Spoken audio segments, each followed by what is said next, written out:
Last month, we traded in our 2017 Toyota Tundra for a new tow vehicle. I'm going to tell you why we did it, what we bought, and how we like it so far in this episode of Travels with Delaney.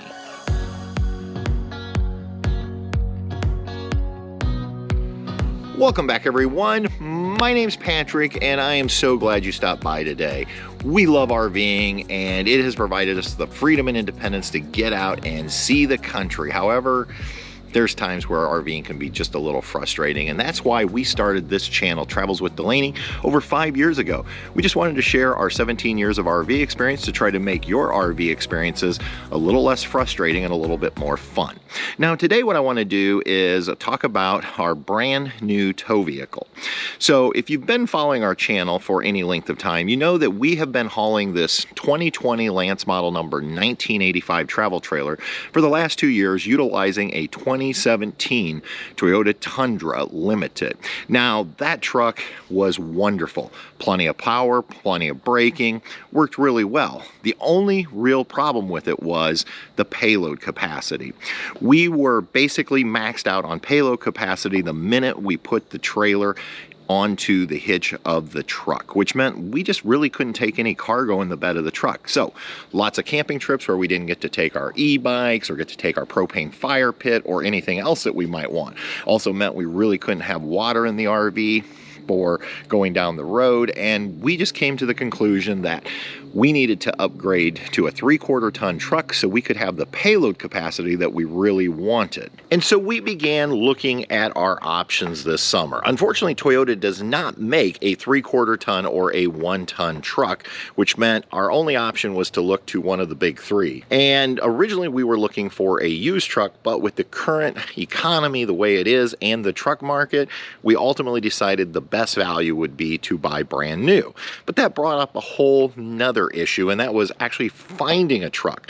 Lots are empty, and typically the minute they come in, they are sold. So we spent the last few months looking for a truck and finally came across this Chevy Silverado 2500 down in Shelbyville, Indiana at Hubler Chevrolet. And so today what I want to do is just do a really informal walk around, talk about the features, what we like about it so far, maybe some of the things that we don't like about it so far. But understand, we have less than 2,000 miles on this truck, and we've had it for only about 45 days. So I'm sure in another year I'll come back and do a full review on it, but for now, let's just go ahead and introduce you to our new 2500 HD that we are affectionately calling Indy. Now, a little bit later on in the video, I will tell you exactly what this truck listed for with the sticker on the window, what we actually had to end up paying for it, and I will even tell you exactly how much we financed after we traded in the Tundra. But for now, let's go ahead and just start this walk around. So this is a 2022 Chevy Silverado 2500 HD.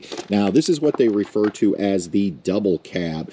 They also make this in a crew cab that gives you a little bit larger door on the back, as well as a little bit more leg room in the back. I personally wanted the double cab with the 6.5 foot bed as opposed to the 8 foot bed, because trying to get this truck into our garage is tight.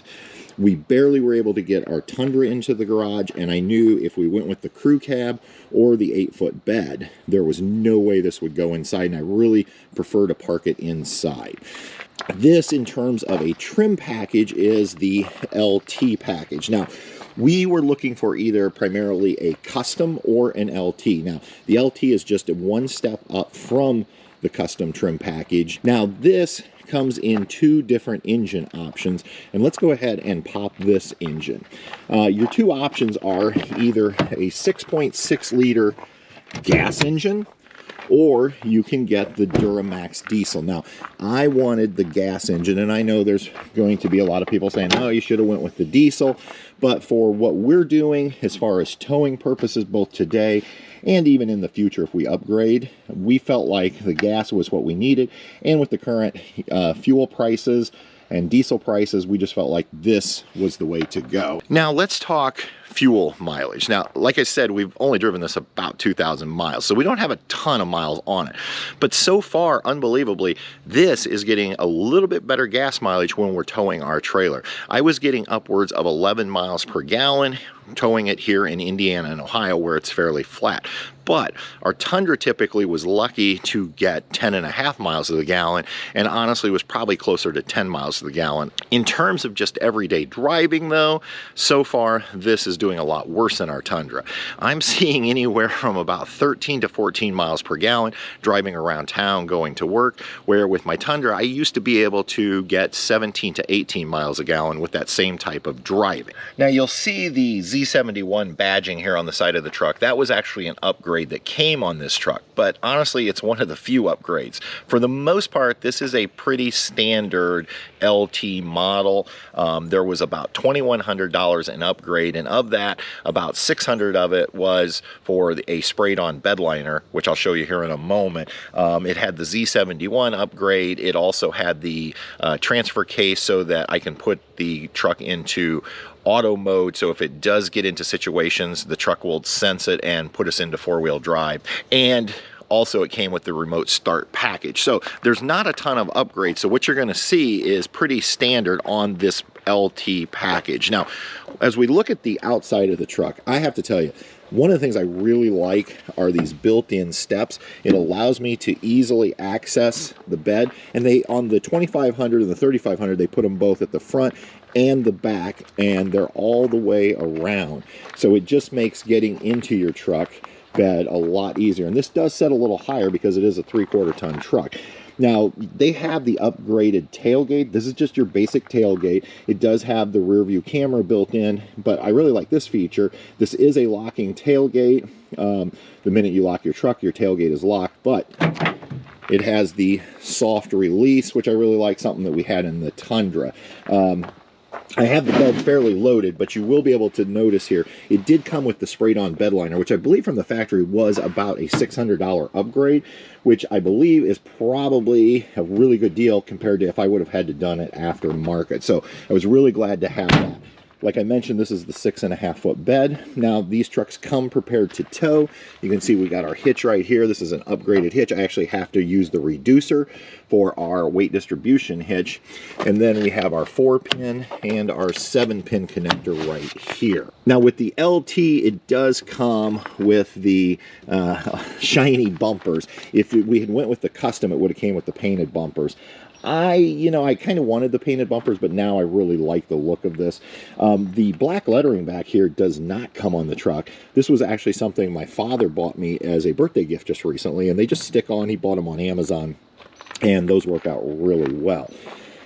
Another thing that I thought was interesting was on these 3/4 ton and 1/2 ton trucks, it does not come with wheel wells back here, the protectors. So I actually paid after the fact to have these black plastic pieces put in for a couple reasons. Number one, I just didn't like the look where you could see through to the white framing and body of the truck. And number two, I really wanted something to protect from dirt and debris being thrown up in here. This is an aftermarket thing that I paid about $200 to have put on both sides, and that was $200 total with installation. So I have spent $2,300 at our local accessory shop, $200 for these wheel wells. This tonneau cover was around $600. Now, this is a Truxedo brand, which I have had before. I really like them. Now, here we just have a simple latch. We release, and then this rolls up. This is exactly what I had in the Tundra before, and I really like it.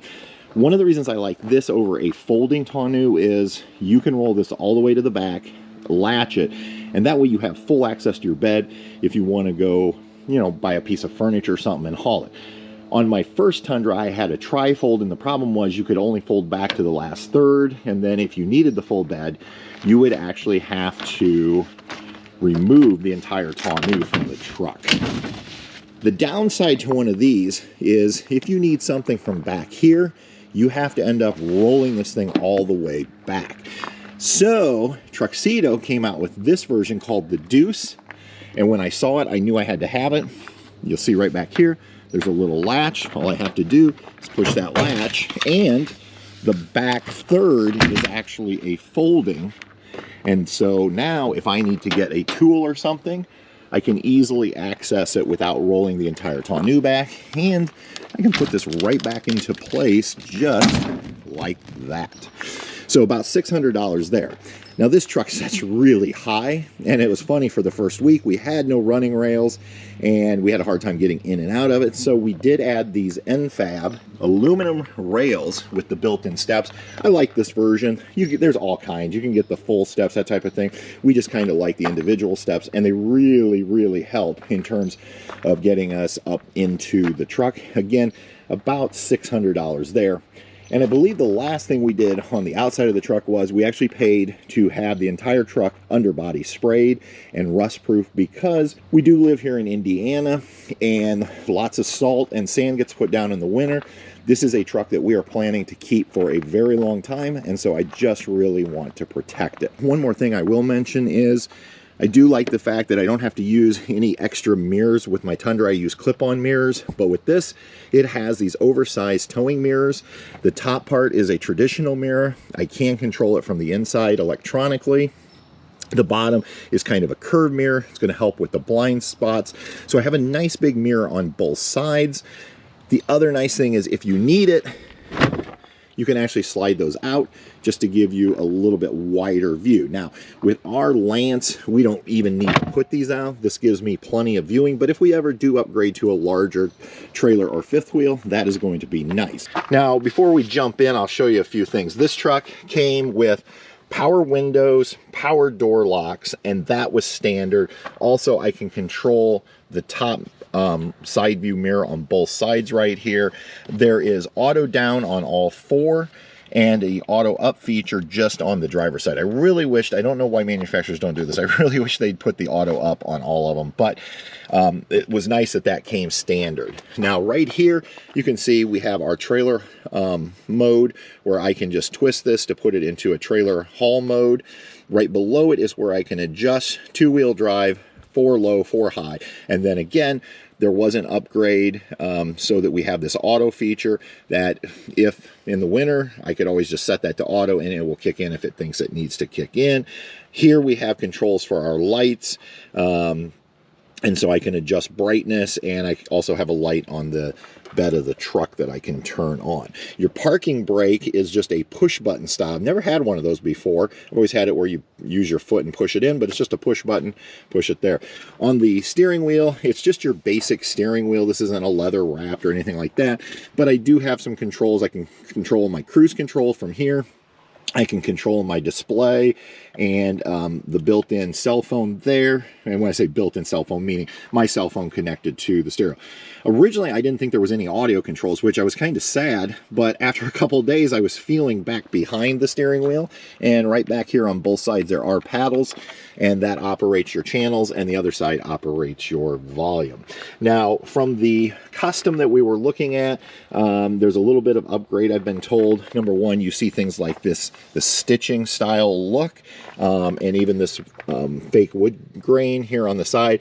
And in the custom, because it's more of a work truck, you don't get it. So it's just maybe a little bit nicer looking. As far as I know, the seat fabric is the same in the custom or this LT model. This one came with the manual seat adjustment, and it's just a 4-way seat adjustment, front and back, and then tilt. I would have liked to have actually had the automatic seat control, which gives you more options, including lumbar. I had that in the Toyota, but unfortunately on this particular one, it didn't come with it. And so it was not a deal breaker for us. So you do have a nice grab handle here, and trust me, at least for me, I needed to pull myself up in here because it is a higher setting truck. And we will go ahead and turn it on. And so as we look here at our display, you can see RPMs over here on the left. You can see speed on the right. Up top, we have things like oil, radiator temperature, our fuel gauge, and our battery. And in the center is this little multi-screen digital display. So I like to run with the digital speedometer, but I do have options here. And so I can go over, and here we can do, you know, your traditional trip 1, trip 2. It gives you fuel range, your oil life, I can see my tire pressure with the built-in TPMS system, air filter life, brake pad life, fuel economy for the last 50 miles. And so you can see right there, I'm averaging 13.3. We haven't been towing. And so that's all highway driving and city driving.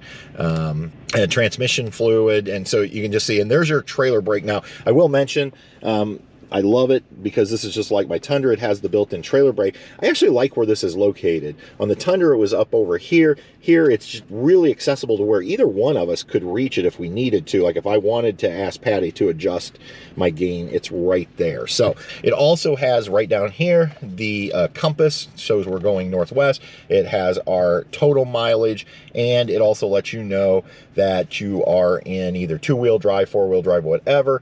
And then it also shows you with your shifter where you're at. Now, as we move over here, this has an upgraded 8-inch display. And when I say upgraded, I mean from the custom. The custom trim level comes with a 7-inch. This has an 8-inch. Actually, this display could do a lot more, but we didn't get a lot of upgrades with it. But I have things like Apple Play, Android Auto.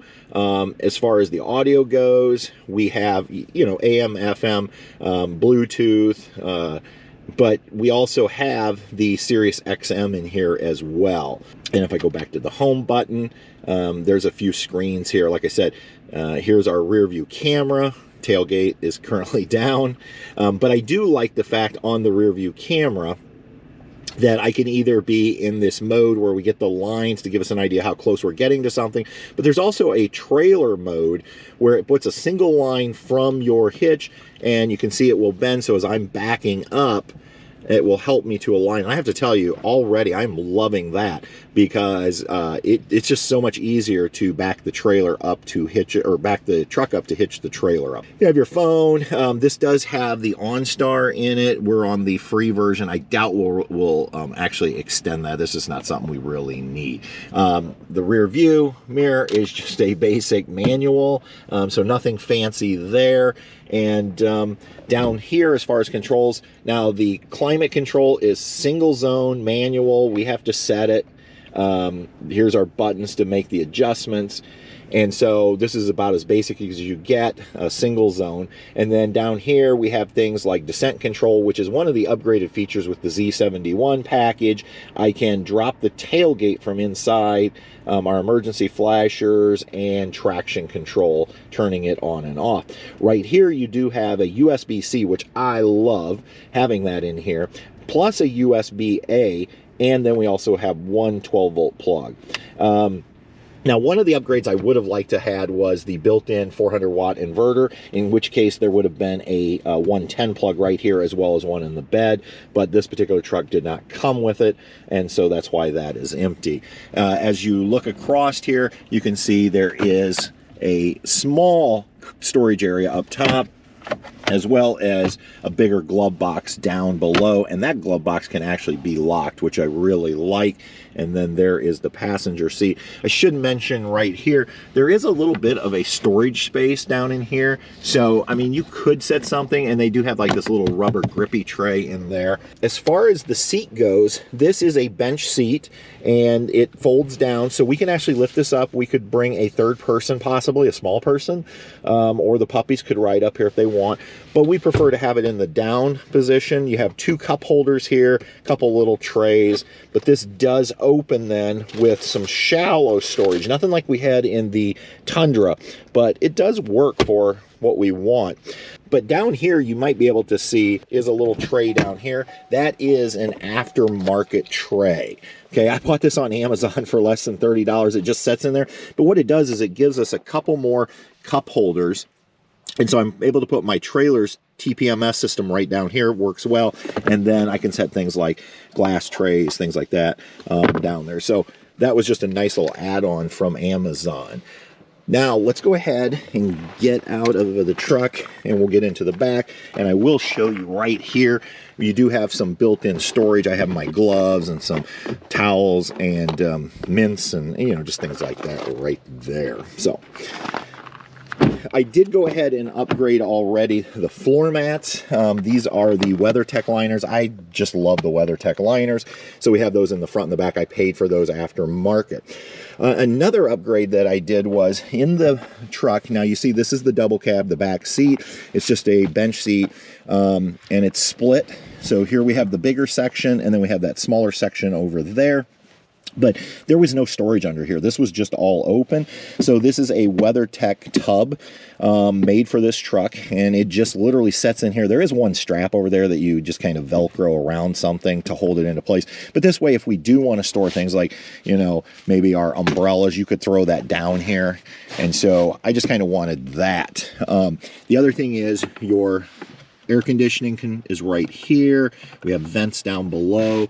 And then one of the complaints I was reading about this truck was the fact that it's really hard to see out the rear window with these headrests because they're kind of in the way. Well, since we very rarely take passengers with us and it's just the dogs, what I've been doing is I just put them down, and that gives me a little bit more view of the rear view window to be able to see out. And then the other thing was the rear heated window. That is an upgrade that I believe came with the remote start package. So we do have the remote start on this truck, so I can start it. So if it's really hot out and, you know, we're walking through a parking lot, I could go ahead and start the truck up and start cooling it down, or in the winter I could heat it up. Another thing that this is new to me, these are capless. So right here you can see they make this for both the gas and the diesel. So if it was diesel, you'd have your, I believe, your DEF right there, but there's no cap on this. You just have to insert the fuel pump all the way in and then begin pumping. So that's taken me a little while to get used to. I should mention another upgrade on the truck was right here. These rims are an upgraded rim. I want to say it was around $300 for these aluminum with silver accent rims. I do like the looks of those. The other thing I really like, and I don't know if this is because it's the LT, I'm not really sure why we ended up with Michelin's, but the customs that we were looking at, I believe, had the Goodyear Wranglers on them, and I am a huge fan of Michelin tires, and so, you know, I was pretty excited when I found out that this particular one had the Michelins on them. I just think they, number one, they have held up really well for us, and number two, I like the ride and the noise level with them. Now that we've kind of seen the truck, let's go ahead and talk about how we like it so far. Again, we don't even have 2,000 miles on this. We're only about 45 days in, but here's our initial impressions. Number one, from a towing standpoint, this thing's awesome. Not that the Tundra didn't do a good job, but sometimes when you don't have anything to compare to, you don't know. And what I noticed right away is this thing acts like there's nothing behind us. I mean, we're literally running at about 1,800 RPMs going down the highway on flat terrain, where the Tundra would definitely run a little higher than that. So it's like it's no effort for our little trailer. And for those of you not familiar with the Lance 1985, you can load that trailer to about 5,700 pounds, and the tongue weight comes in around 800 to 900 pounds, depending on how you're loading it. From that standpoint, from a towing standpoint, I'm in love.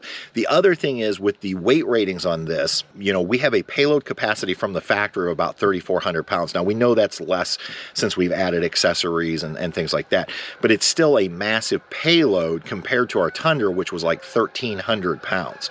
The tow rating on this for a traditional trailer, it's around 14,500 pounds, and for a fifth wheel, I believe we can go up to 16,500 pounds.